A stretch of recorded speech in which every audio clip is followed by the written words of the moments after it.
ओम नमो भगवते वासुदेवाय नम। नमस्कार बंधुगण आपण मानक आम यूट्यूब चैनल को स्वागत। बंधुगण आज भिडियो में जानिबा आगामी 3 दिन आपणकर किपरि कटिबो, केउ प्रकार आगामी 3 दिन को आपण प्लानिंग करिवे से सब विषय रे आमे आज भिडियो रे पूरा विस्तार पूर्वक भावे जानिबा। तेणु भिडियो को लास्ट पर्यंत निहाती देखंतु। मने रखंतु निजको भावनात्मक रूप से सब बेले मजबूत करी रखंतु। एहा द्वारा आपण आपणकर गतिविधि को बहुत बढ़िया रूप से गोटे स्थिति रे नहीं पहुँची पारिबे। विद्यार्थी तथा युववर्ग निजर मनोबल आउ आत्मविश्वास को बनैकी रखंतु। कौनसी प्रतिस्पर्धा संबंधित क्षेत्र में सफलता मिलिबार पूरा संभावना रही। अतिरिक्त कार्यभार कारणरू आपणक व्यक्तिगत कार्य रे रोकावट मध्य आसी पारे। सेथिपाई व्यवस्थित दिनचर्या रखंतु। ए समय पिलांक सह निजर टाइम को स्पेंड करंतु तथा निजर समस्या को सुलझेबारे योगदान दियंतु। अटके थिबा पैसा को सावधान सह सुलझेबे। बिजनेस कार्य पूरा हेबा कारणरू प्रॉब्लम मध्य आसी पारे। ता सहित कोनोसी अनुभवी बा राजनीति व्यक्ति सहाय्य नेबा आपणक पई फायदामान रहइबो। ता सहित ए समय रे कोनोसी प्रॉब्लम आसीबा कारणरू कोनोसी फ्रेंड्स को परामर्श आपणक पई बहुत भलो रहइबो। वैवाहिक संबंध मधुरपूर्ण रहइबो। लव पार्टनर को सह संबंध रे घनिष्ठता बढ़िबो। स्वास्थ्य रे अलस्वामी कारणरू अलस्वामी बा थकापण आपण को अनुभव हो पारे। ता सहित अधिक आराम नेबार ए दिन रे आवश्यकता रही। कौनसी परिश्रम को आपण बहुत सरल सह हासिल करेंगे। से भूल ए दिन रे आदौ भी आपण करंतु नहीं। मानसिक आकस्मिक सुख शांति मध्य अनुभव हेबो। पिला माने निजर पाठपढ़ा प्रति एकाग्र चित्त रहिबे। दिनर उत्तरार्धरे ग्रहर स्थिति किछि एपरि बनुछि कि नकारात्मक परिस्थिति रे किछि एपरि भूल करंतुनी, नहले परे आपण को बड़ प्रॉब्लम फेस करबा पई पड़ी पारे। ता सहित जदि कहिबा चिंता रे आपण प्रयास करबा पई ट्राई करंतु। कोनोसी कारणर उचित इन्फॉर्मेशन न मिलबा कारणरू कोनोसी बड़ धरणर ऑर्डर आपण को हातरू जाई पारे। किछि लोक आपण को फोर्स करबा पई चेष्टा करिवे। अन्य कथारे न आसी निज निर्णय को सर्वोपरि रखंतु। ता सहित आपण आपणकर अधिकार को व्यवहार करंतु। जीवन साथींकर परामर्श सहयोग आपणक पई लाभकारी सिद्ध हेबो। युवा वर्गंकर ए प्रकार स्थिति जदि कहिबा आपणक पई बहुत भलो रहइबो। दिन आपणकर बहुत बढ़िया रूप से चलिबो। कहार चिंता बा प्रेरणा कारणरू आपणको विशेष उद्देश्य पूरण हेबार संभावना बनुछि। मानसिक शांति और खुशी आपणको मिलिबो। घरे कौनसी स्थितिंक पई विवाह प्रस्ताव मध्य आसी पारे। ता सहित आपणकर स्वभाव रे सरलता बनैकी रखंतु। केबे केबे आपणकर अहं भाव अन्य द्वारा किछि भूल कार्य मध्य होई पारे। ता सहित कौनसी महत्वपूर्ण कथबार्ता करिबा समय रे अपशब्दर प्रयोग आदौ करंतु नहीं। एहा द्वारा आपणकर मानहानि होई पारे। व्यावसायिक गतिविधि रे उचित परिणाम मिलिबो। ता सहित शेयर संबंधित बिजनेस रे आपणको ए दिन रे फायदा मिलिबो। चाकरी पेशा लोकों को निज इच्छा अनुसार कौनसी बड़ धरणर ऑर्डर मिली पारे। घरे सुख शांतिपूर्ण माहौल रहिबो तथा आपसिक सामंजस्य मध्य बहुत भलो रहिबो। किंतु प्रेम संबंध रे स्थिति आपणकर परिवर्तन नहीं आसुची। पूर्व किछि समय रु चली आसुतुबा द्विविधार समाधान हेबा कारणरू आपणको खुशी मिलिबो। आपण आपणको निज कारण द्वारा कौनसी स्थिति को बदलै परिबे।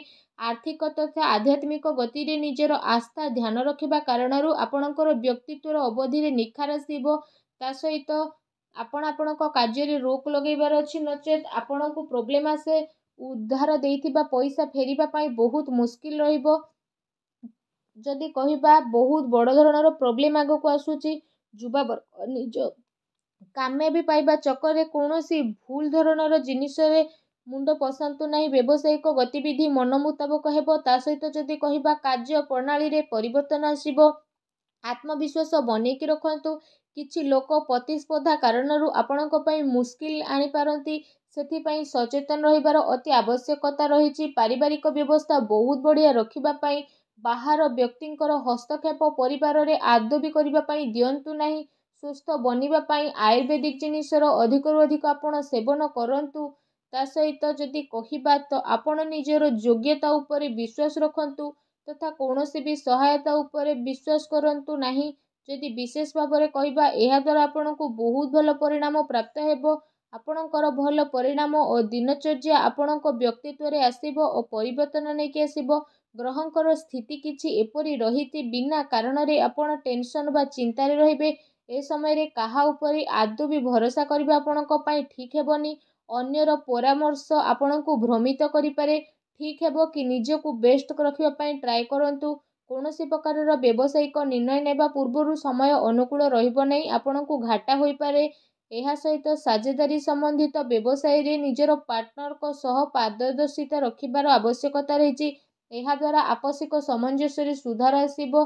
ତା ସହିତ ଆପଣ ସେସବୁ କାର୍ଯ୍ୟରେ ନିଜର କାମ କରିବା ଗତିକୁ ପରିବର୍ତ୍ତନ କରିବେ। ଅଧିକାରୀ ବର୍ଗ ବା ବରିଷ୍ଠ ସଦସ୍ୟଙ୍କର ଅନୁଭବ ଓ ମାର୍ଗଦର୍ଶନକୁ ଆପଣ ନିଜର ଜୀବନ ଶୈଳୀରେ ଆପଣେଇବା କାରଣରୁ କୌଣସି ସ୍ଥିତିରେ ଆପଣଙ୍କୁ ପରିବର୍ତ୍ତନ ଦେଖିବାକୁ ମିଳିବ। ତା ସହିତ ଆପଣ ଆପଣଙ୍କର କାର୍ଯ୍ୟ ଉପରେ ଧ୍ୟାନ ଦେବେ।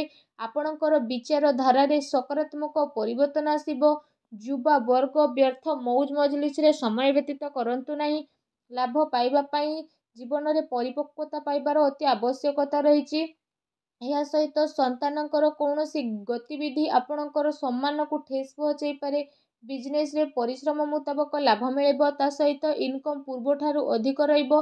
କିନ୍ତୁ କୌଣସି ବି ବ୍ୟବସାୟ ସମ୍ବନ୍ଧିତ ମହତ୍ତ୍ୱପୂର୍ଣ୍ଣ ନିର୍ଣ୍ଣୟ ନେବା ପୂର୍ବରୁ ଭାବି ଚିନ୍ତି କରିବାର ଅତି ଆବଶ୍ୟକତା ରହିଛି।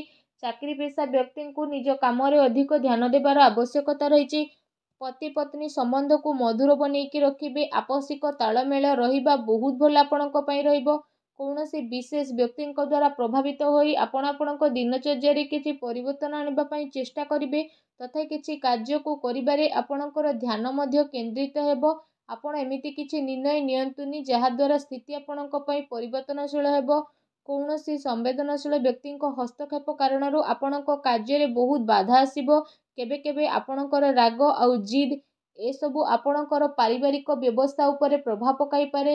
ସକାରାତ୍ମକ ବନେଇ ରଖିବା ପାଇଁ ଆପଣ ଚେଷ୍ଟା କରନ୍ତୁ। ଏହା ସହିତ ଯଦି ବିଶେଷ ଭାବରେ ଆମେ କହିବା, ସାବଧାନ ରୁହନ୍ତୁ କାରଣ କାର୍ଯ୍ୟସ୍ଥଳରେ ଆପଣଙ୍କ ଉପସ୍ଥିତି ଆଉ ଫୋକସ୍ ରଖିବାର ଆବଶ୍ୟକ ରହିଛି। ଏହାଦ୍ୱାରା ବ୍ୟବସାୟରେ ଆପଣଙ୍କର ପରିଶ୍ରମର ଫଳ ମିଳିବ। ଚାକିରି ପେଶା ବ୍ୟକ୍ତି ବିଶେଷଙ୍କୁ କାମର ଅଧିକତା ରହିବ। ଏହା ସହିତ ଯଦି କହିବା, ପାରିବାରିକ ସଦସ୍ୟଙ୍କର ବ୍ୟକ୍ତିଗତ ଦିନଚର୍ଯ୍ୟାରେ ରୋକଠୋକ କରନ୍ତୁ ନାହିଁ। ଅନ୍ୟ ଗତିବିଧି ସହିତ ନିଜର ସ୍ୱାସ୍ଥ୍ୟ ପ୍ରତି ମଧ୍ୟ ସଜାଗ ରଖନ୍ତୁ। ଦିନର ଆରମ୍ଭରୁ ହିଁ କୌଣସି ଶୁଭ ସମାଚାର ମିଳିବା କାରଣରୁ ଦିନ ସୁଖଦପୂର୍ଣ୍ଣ ରହିବ।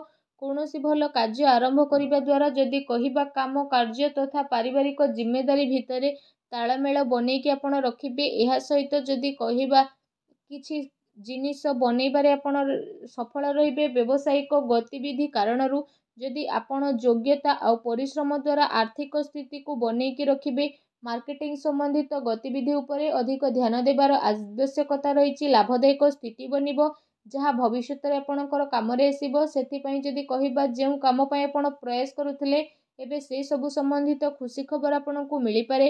କିନ୍ତୁ ଅନ୍ୟ ଉପରେ ଆଶା ରଖିବା ଠାରୁ ଆପଣ ନିଜର ଯୋଗ୍ୟତା ଉପରେ ବିଶ୍ୱାସ ରଖିବାର ଅତି ଆବଶ୍ୟକତା ରହିଛି। ଏହାଦ୍ୱାରା ଆପଣଙ୍କର ମନୋବଳ ବଢ଼ିବ। ପ୍ରପର୍ଟି ସମ୍ବନ୍ଧିତ ମାମଲାରେ କୌଣସି ସମସ୍ୟା ଆପଣଙ୍କ ସାମ୍ନାରେ ଆସିପାରେ। କୌଣସି ପ୍ରକାରର ଉଧାର ସମ୍ବନ୍ଧିତ ଲେଣଦେଣ ଏ ସମୟରେ କରନ୍ତୁ ନାହିଁ କାରଣ ବଡ଼ ମୁସ୍କିଲ ହେବ। ଯୁବା ବର୍ଗ ଫାଲତୁ କଥାରେ ଧ୍ୟାନ ନ ଦେଇ ନିଜ କାର୍ଯ୍ୟ ଉପରେ ମତଲବ ରଖନ୍ତୁ। ବ୍ୟବସାୟରେ ଯଦି କହିବା ଆପଣଙ୍କୁ ବଡ଼ ପ୍ରୋବ୍ଲେମ୍ ଆସିପାରେ, ତେଣୁ ସାବଧାନ ରୁହନ୍ତୁ। ଅନ୍ୟ କଥାରେ ଆଦୌ ମୁଣ୍ଡ ପୁରାନ୍ତୁନି। ନିଜ କଥା ଉପରେ ନିଜେ ଫୋକସ୍ ରଖିବା ପାଇଁ ଟ୍ରାଏ କରନ୍ତୁ। ନିଜ ଜୀବନରେ ଖୁସି ବନେଇ ରଖିବା ପାଇଁ ଭିଡ଼ିଓକୁ ଲାଇକ୍ କରନ୍ତୁ। କମେଣ୍ଟ ବକ୍ସରେ ଜୟ ଶନିଦେବ ବୋଲି ଅବଶ୍ୟ ଲେଖି ଦିଅନ୍ତୁ। ଧନ୍ୟବାଦ।